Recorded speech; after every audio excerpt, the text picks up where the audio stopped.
Welcome traders. Today we're diving deep into a concept that hasn't been talked about much or talked about at all: inverse order blocks or IOB trading. If you've ever felt frustrated by false breakouts or wished you could turn failed order blocks into profitable opportunities, then this comprehensive guide is exactly what you need. We'll start from the absolute fundamentals, what an IOB actually is, and build all the way up to advanced risk management and psychological approaches that separate profitable traders from the rest. By the end of this presentation, you'll have a complete mechanical system for identifying IOBs, entering trades with precision timing, managing your risk professionally, and, most importantly, knowing exactly when to stay in a trade and when to walk away. I'll share the exact checklist I use before every trade, the specific price levels and timeframes that work best, and the mental framework that keeps me disciplined even when the market tries to shake me out.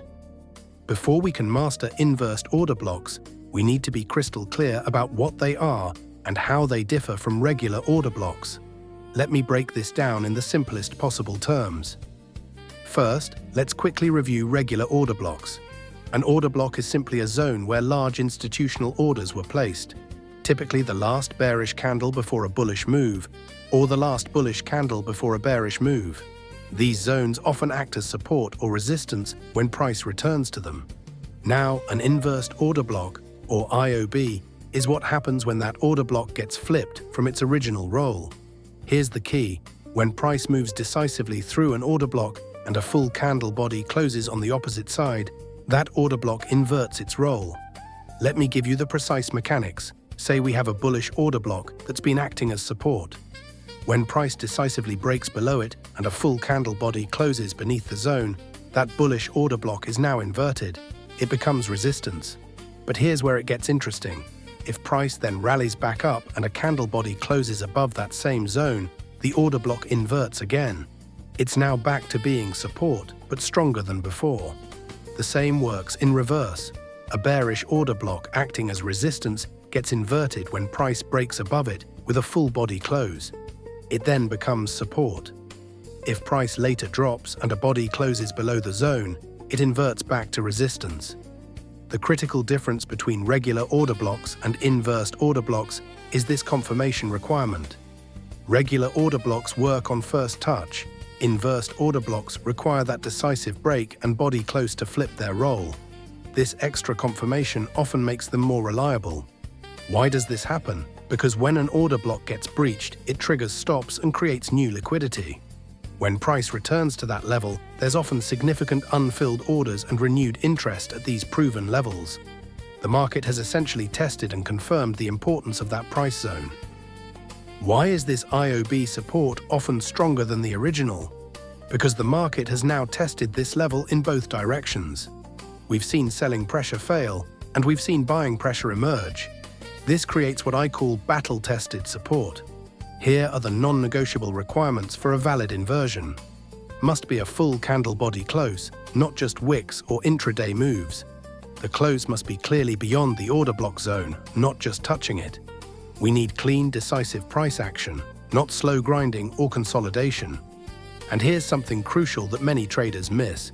These IOB inversions work best when they align with the higher time frame trend.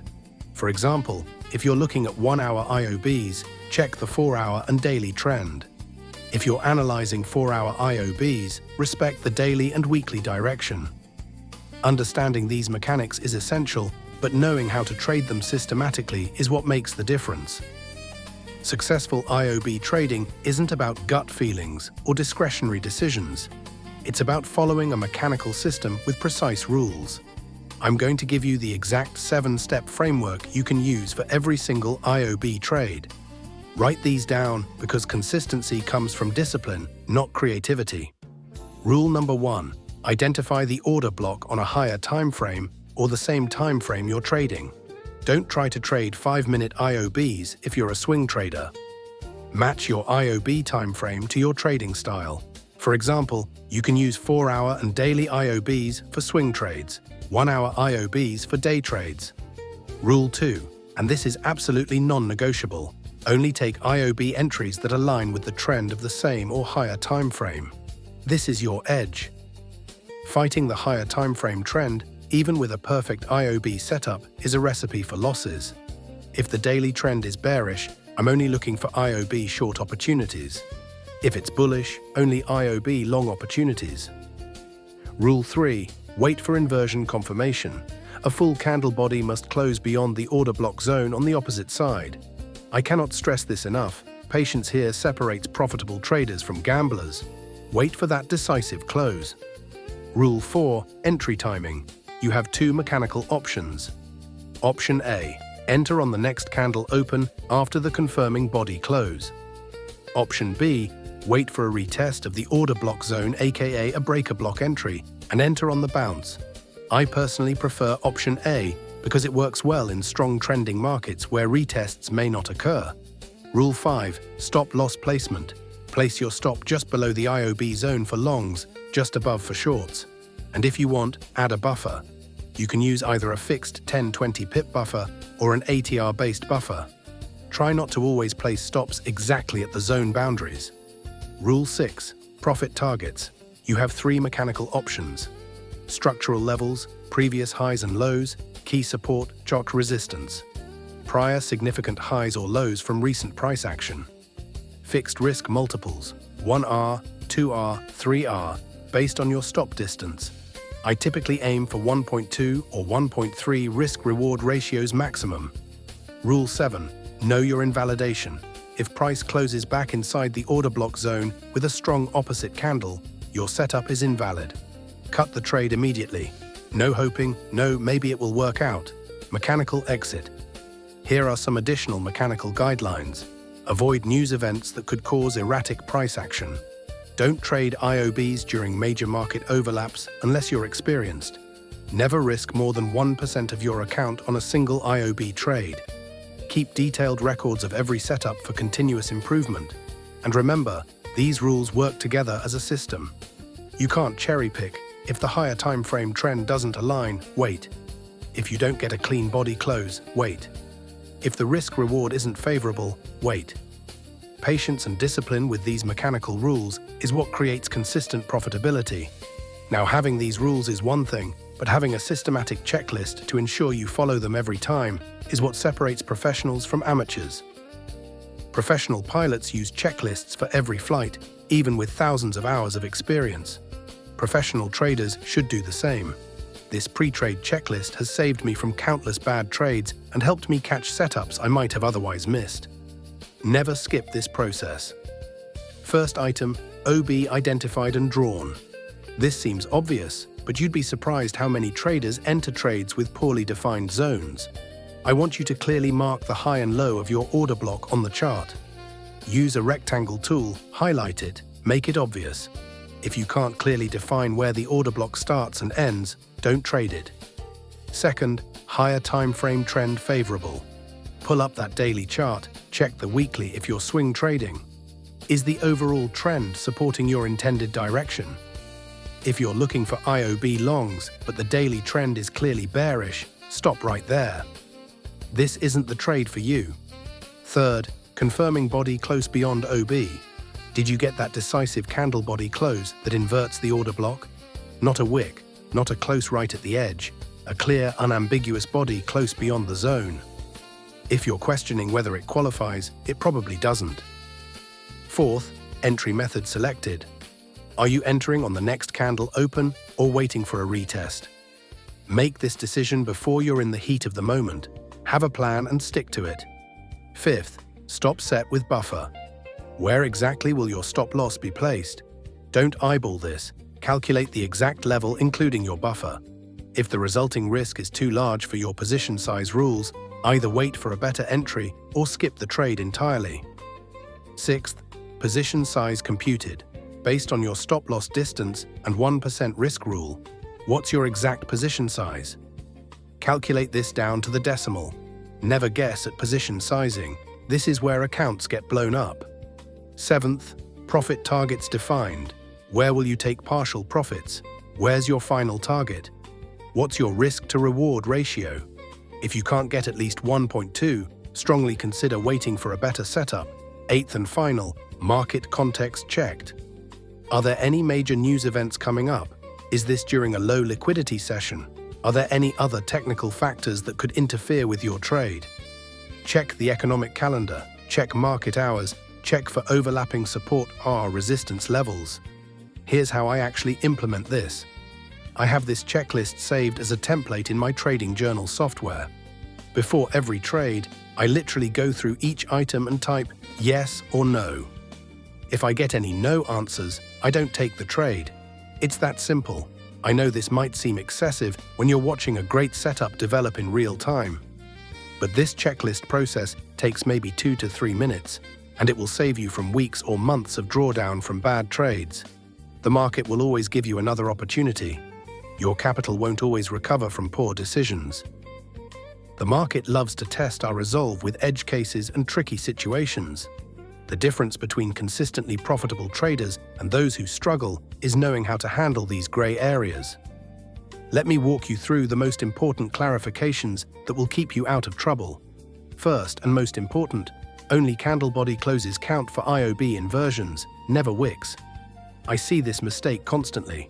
Price might spike through your order block with a long wick, even close the session with that wick beyond the zone, but if the candle body didn't close beyond the zone, there's no valid inversion.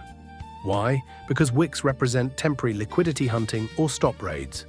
The closing price represents where the majority of participants were willing to commit capital. That's what creates the actual supply and demand imbalance we're trading.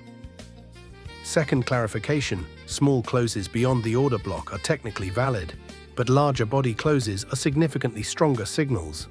If price just barely closes beyond your zone, maybe 2 to 3 pips, that's a much weaker signal than a close that's 15-20 pips beyond the zone. I personally prefer to see at least a 50% body close beyond the order block boundaries. It shows conviction in the move rather than just technical stop hunting. Third, time frame confirmation preferences.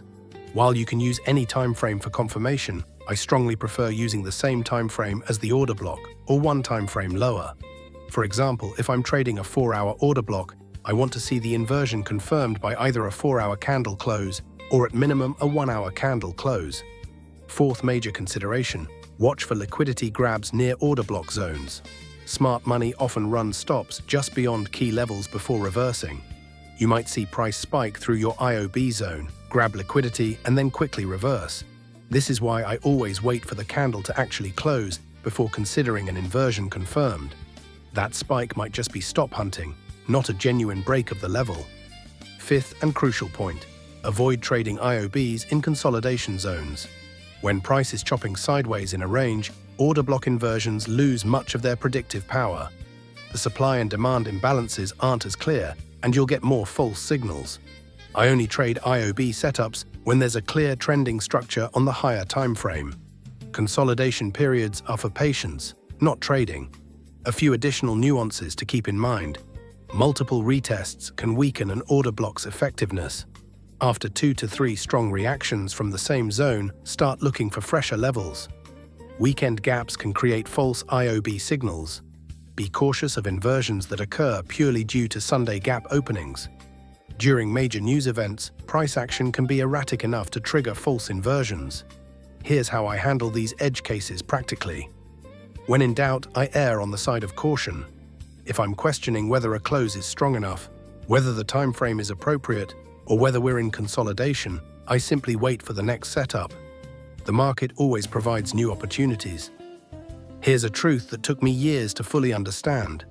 Your entry technique might get you into profitable trades, but your risk and trade management determines whether you'll still be trading profitably 5 years from now. This is where amateur traders separate themselves from professionals. Let's start with the foundation, risk per trade. Never, and I mean never, risk more than 0.5% to 1% of your account on a single IOB trade. I know this sounds conservative when you're looking at what seems like a sure thing setup, but this rule is what keeps you in the game long term. Here's the math. If you risk 1% per trade, you can have 100 consecutive losses before your account is gone. If you risk 5% per trade, just 20 losses will destroy you. Which scenario gives you more learning opportunities and chances to succeed? Now let's talk about stop-loss placement using smart money concepts and ICT methodology.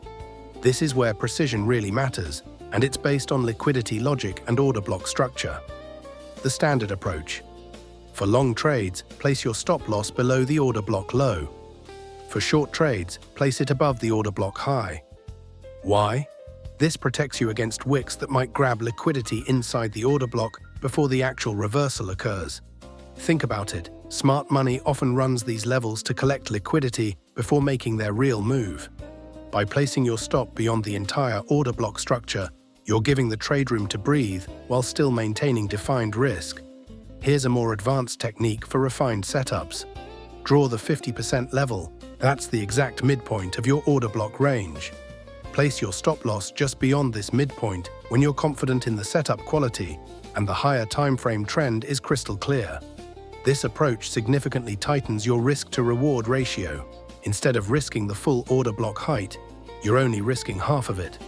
But use this only when the order block is well-defined and you have strong trend confirmation.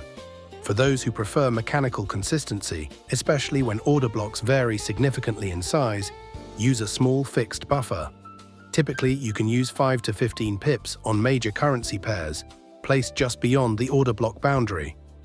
This method provides consistency in your risk management calculations and works particularly well for traders who like to standardize their approach across different setups. Here's something crucial that many traders miss. Always assume the market might run the order block extreme before reversing.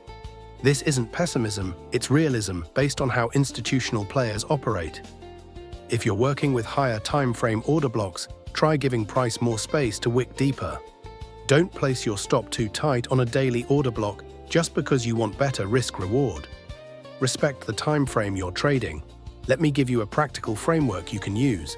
Standard approach: stop loss just beyond the order block extreme, specifically beyond the candle that created the order block.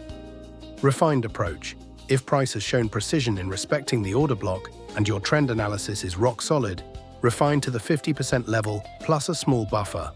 For scalps and lower time frame trades, use tighter order block stops or fixed pip stops to achieve higher risk-reward ratios.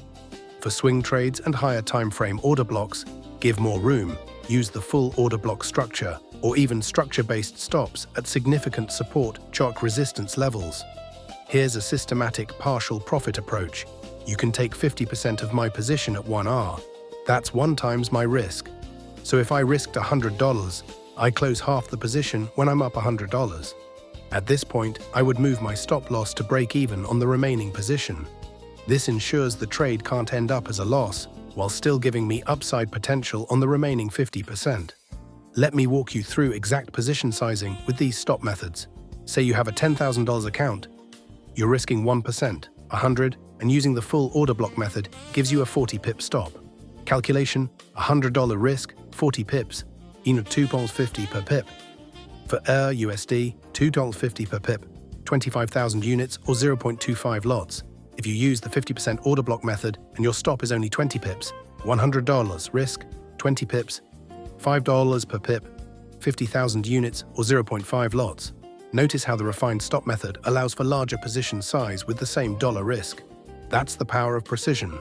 Here's a critical rule: if the higher time frame trend flips against you during your trade, strongly consider reducing your position or exiting entirely, regardless of where your original stop is placed. Your stop loss protects against being wrong about the setup. Higher time frame trend changes protect against being wrong about the bigger picture. Both matter. These mechanical risk management rules provide the foundation for consistent profitability. But even with perfect risk management, your success ultimately depends on your mental approach and decision-making under pressure. Trading success is 20% strategy and 80% psychology. You can have the perfect IOB setup, follow every mechanical rule, and still fail if your mental approach is wrong. Let me share the exact mental framework I use to stay disciplined and profitable. First, let's talk about when to stay committed to your IOB setup. Keep your position when the higher time frame trend structure remains unchanged. If you entered an IOB long because the daily trend was bullish and that daily structure is still intact, stay with your plan. The order block zone continues to be respected. If price retests your IOB zone and reacts positively, that's confirmation the level is working. Even if you're not in profit yet, respect the price action message. Your original analysis remains valid. No new information has emerged that contradicts your initial trade thesis. Market structure is the same, no major fundamental changes, no shift in overall sentiment. Now, when to abandon your setup, and this requires real discipline. If higher time frame structure breaks, the moment that daily or weekly trend structure that supported your trade gets violated, it's time to reassess. Don't be stubborn, respect what the market is telling you. If price closes back inside the order block zone with conviction, a weak close back inside might just be noise, but a strong decisive close back into the zone suggests the IOB has failed. Honor your invalidation rules. If your original time frame analysis deteriorates, maybe the 4-hour chart structure that supported your trade has completely changed character. Adapt to new information rather than hoping your old analysis will work out. Here's something crucial. Patience with the confirmation body close is your key trigger. I see traders constantly jumping into setups before they get proper confirmation. They see price approaching an order block and they think, this is it. But without that decisive body close, you don't have an IOB setup, you have hope. Wait. Wait for that candle to actually close beyond the zone. Wait for the inversion to be confirmed. The market will always give you another opportunity, but it won't always give you back money lost to impatience. Before entering any IOB trade, I do this mental exercise. I accept my stop loss completely. I literally say to myself, I am okay losing X amount on this trade. If I can't honestly say that and mean it, I don't take the trade. Why? Because if you haven't mentally accepted the potential loss before entering, you'll make emotional decisions when the trade moves against you. You'll move your stop, add to losing positions, or freeze when you should exit. Here's the psychological trap many traders fall into. They manage winning trades poorly and losing trades even worse. When a trade goes their way, they get greedy and don't follow their profit-taking plan. When it goes against them, they get stubborn and don't follow their stop-loss plan. The mental framework is this. Treat every trade as just one trade in a series of hundreds. No single trade will make or break you. This removes the emotional weight from individual outcomes and helps you follow your mechanical rules. Even with perfect IOB execution, you'll have losing streaks. It's mathematically inevitable. The mental approach during drawdowns is crucial. Don't increase your risk per trade to make it back faster. Don't abandon your proven system for something new. Do review your trade execution for any process improvements. Do maintain confidence in your edge while respecting proper risk management. Finally, approach IOB trading with a student's mindset. Every trade teaches you something about market behavior, about your own psychology, or about setup refinement. Winners and losers both provide valuable data for improvement. Professional traders don't wing it. They plan every trade systematically using a structured template. This trade plan template is your roadmap. It forces you to think through every aspect of the trade before emotions get involved. Let me walk you through each component and why it matters. First line, asset, TF. This seems basic, but be specific. Don't just write EURUSD. Write EURUSD, 4H IOB setup, or GBP or JPY daily IOB. This clarity helps you stay organized if you're tracking multiple setups across different timeframes. The timeframe designation is crucial because it determines everything else. Your confirmation requirements, your risk management, even your profit targets. A 1-hour IOB requires different management than a daily IOB. Second, OB chords. Write down the exact high and low of your order block zone. For example, bullish OB 1.1455, 1.1470, or bearish OB 150.25, 150.45. Why be this precise? Because when you're in the heat of live trading, you need exact reference points. No guessing, no approximately around this level. Exact numbers prevent emotional decision-making later. Third, HTF trend. Document the higher time frame context that supports your trade.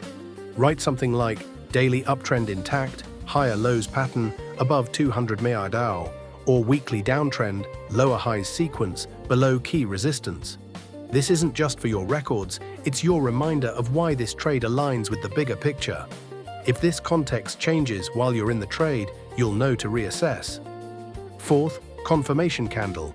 Record exactly which candle provided your IOB inversion signal. 4H candle closing 1.1475. Body close above OB zone, or 1H candle closing 150.115. Body close below OB zone.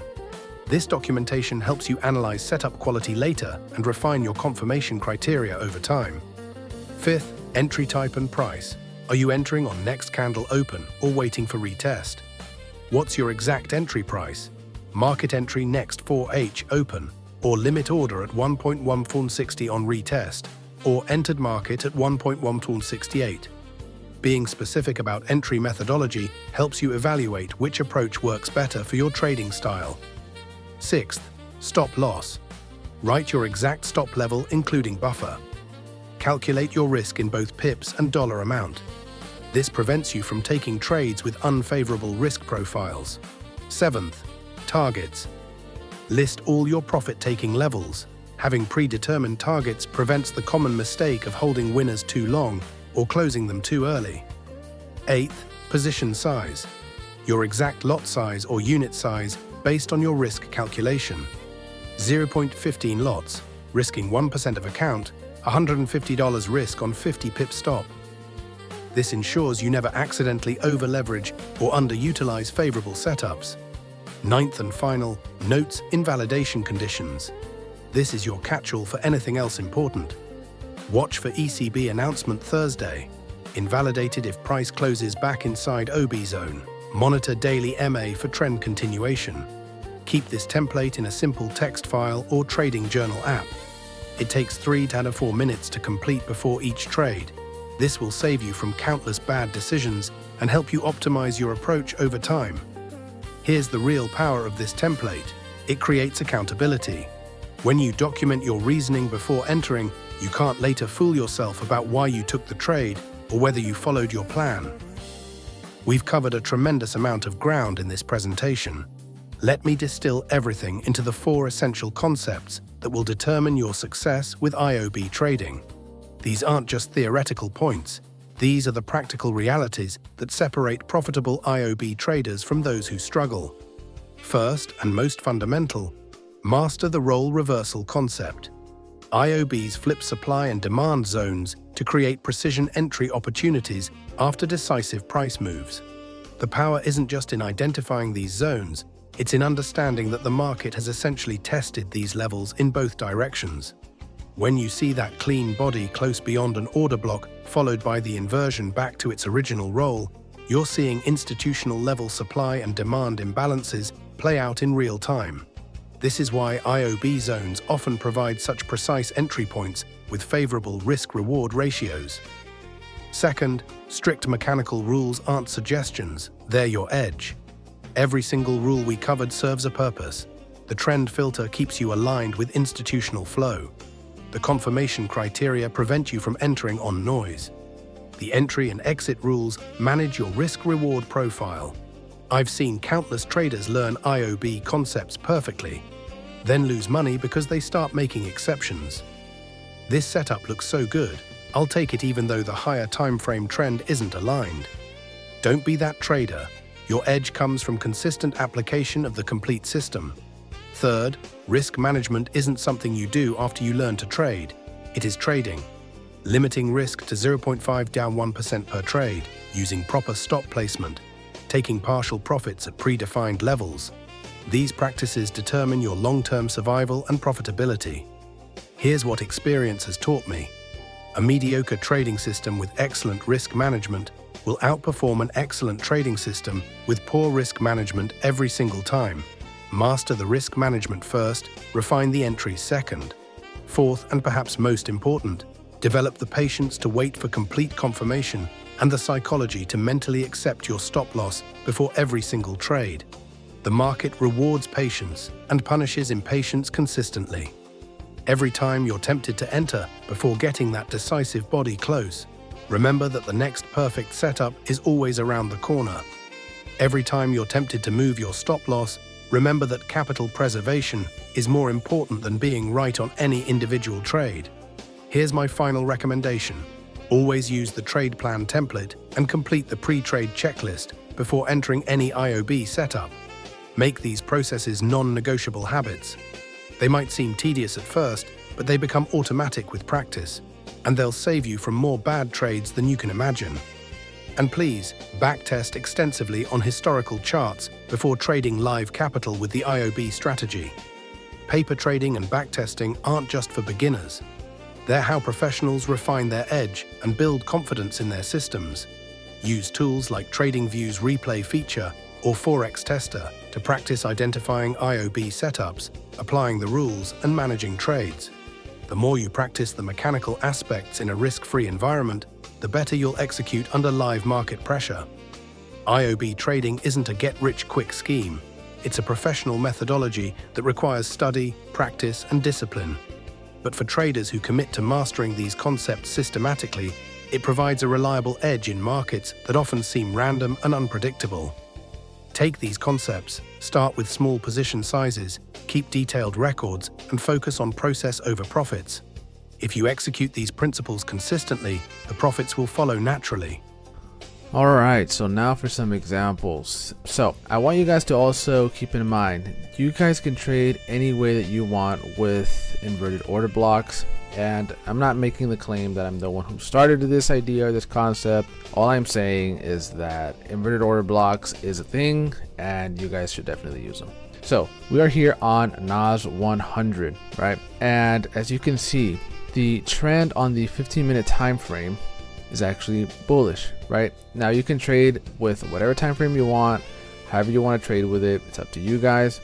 And the reason why I say that it's bullish is because type 1 structure here is telling me that we're bullish. Okay, so as you can see, everything else is being respected from here, right?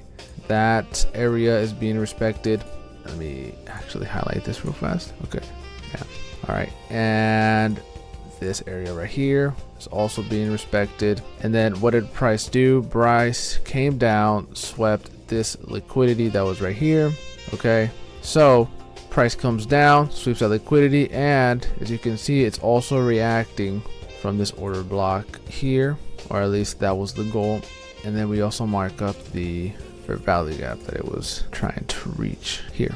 And it looks like it actually tapped into that fair value gap. So price came down, tapped into that fair value gap, sweeping that liquidity. We're moving towards the upside, and we have this order block here, this supply zone.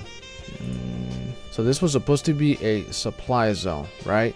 The reason why I marked up this supply zone and not like this little one right here is because this is where price started to push down, right, towards the downside. That is where the bearish movement initiated, and this is the highest point of this recent market structure, right? So this is the highest high that we have recently. So I marked that up as my order block. Price comes down, taps into that fair value gap, starts going up, and what we want is a body to close over it. Now notice how price quickly swept that liquidity, came down just a little bit, right? And if I would have entered as soon as the wick tapped out of this supply zone, I would have probably been stopped out, especially if I would have put it at like 50% of the order block, right? So yeah, if I would have entered here as soon as it just wicked out, I would have been stopped out, right? Especially if I would have placed my stop loss at the 50%. So like I said, what we want is for price to have a strong movement out of this supply zone, right? And as you can see, we have that strong big bullish candle, engulfing candle, right? So automatically right there, since I'm trading with the trend, and we are during active trading time, which is around 11:30 a.m. So yeah, we're still good. All right, so now if the stop loss is too big for you, in this case, if you wanted to put under this order block, you can now put it under a recent low, some recent candles, whatever you want to do. Now I'm going to put it right under here, even though it's slightly under the 50% of this order block. That's fine. And we can go for like a 1 to 2 like this, right? We can go for a 1 to 2. Price then plays out, bam, TP smashed. And if you want to go for like a 2R, you could also do that, and bam, let price retrace, do its thing. Nice, 2R was hit, right? So I'm going to show you guys another example, and you guys can also open up a chart and see if you can spot this as well. But guys, not every order block is going to be inverse, and not every order block is going to hold. So just keep that in mind. Don't think this is like a really safe way to trade that you'll probably never get stopped out. Guys, keep your expectations real here. Okay, all right, let's move on. Okay, so now we have gold here. So our entry is going to be at the 5 minute, but we're just going to use the 15 minute as our higher time frame and as our daily bias for narrative as well. I've made a post about how you can use just 2 time frames to enter a trade. You guys should definitely check it out. I put it on IG, I believe on Twitter as well, and on my Discord, so check that out for sure. So what can we see here? Gold has been bullish. It's been bullish pretty obviously, right? I mean, look at the trend. I mean, it's an obvious sign that we're bullish. Okay, so now that we're trading here, let me keep giving you an extra bit of analysis here. So yes, even though price is currently trading downward for this session, we are approaching to around almost 3 right in the next few minutes. Price is obviously heading back up. So price is heading back up, and where is it going to go to try to take out, right? What's the next area of liquidity? Well, it's obviously going to try taking out these highs, right? Why? Because price is telling us that we're bullish. Gold is fundamentally a bullish asset, so that's already 2 things. Price is no longer going downward, even at around 1 to 215, right? So it's 215, and price is not rallying down anymore. We're not seeing price make more lower lows. It looks like it wants to continue making higher highs. So with that being said and in mind, we can go down to the lower time frame and look for buy setups. Now, what can we see here? We see price respecting this whole area here, right? This whole fair value gap area came down, and now it's moving outward, right? So if we want to find an entry, we mark up our order block and wait for it to get inverted. So we're gonna let price play out for a little bit. Okay, it's coming up there. Now notice this candle is not big enough, and we're on the 5 minute time frame. What you can do is wait for another candle to form, and it needs to be either strong or it needs to be another consecutive bullish candle, right? We want it to invert towards the upside. So in this case, we didn't get that, so we want to wait, see what else comes up. Bam, strong candle right here, strong candle. So we're gonna go take a long position here, and if you want, you can either take it at 50% of the order block or at the edge. I'm gonna put mine here at the edge here of the order block, just because we're on the 5 minute time frame and I want to be as careful as I possibly can. And then obviously we're targeting this set of liquidity, but since my stop loss is fairly big, I want to at least get that 1 to 2. And since price has to travel so much to get that 1 to 2, once I get a 1R or a 1 to 1, I'll probably end up moving it to break even, or depending on how price looks, I might just leave it alone. So let's see what we get. All right, we're at that next session. Okay, so here I already got hit at that 1R. Now it's up to you guys if you are entering a trade and it's holding on to the next session.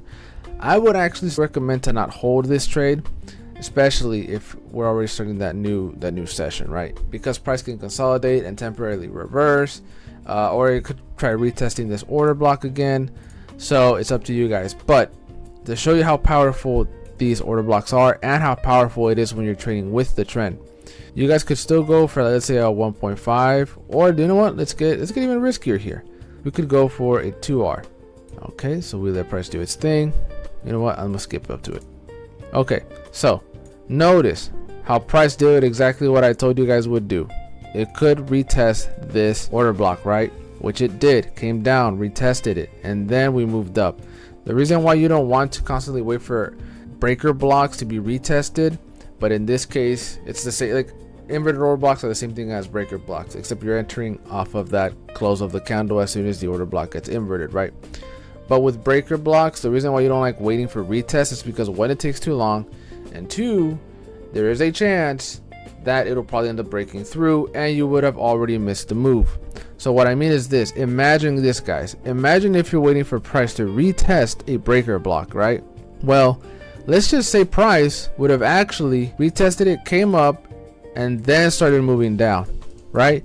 You would have already entered here, right? Let's say you would have entered here, and let's just say you were trying to target that high, right?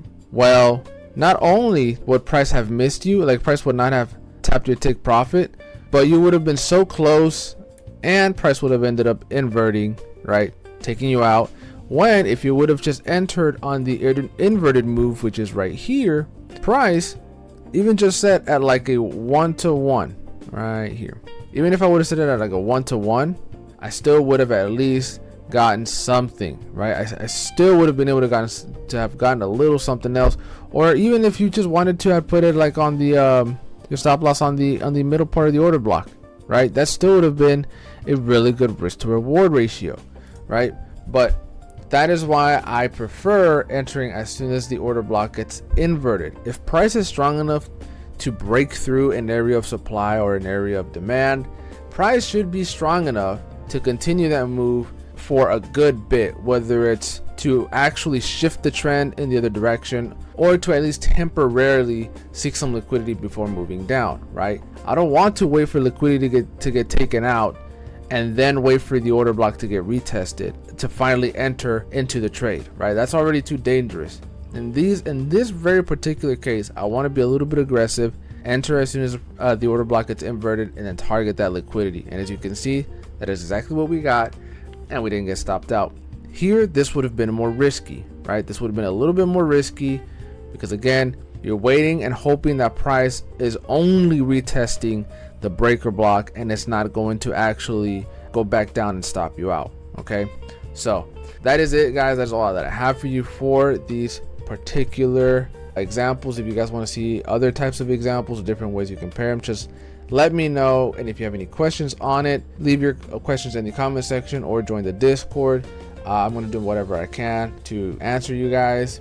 And yeah, hopefully this helped clear some stuff out for y'all.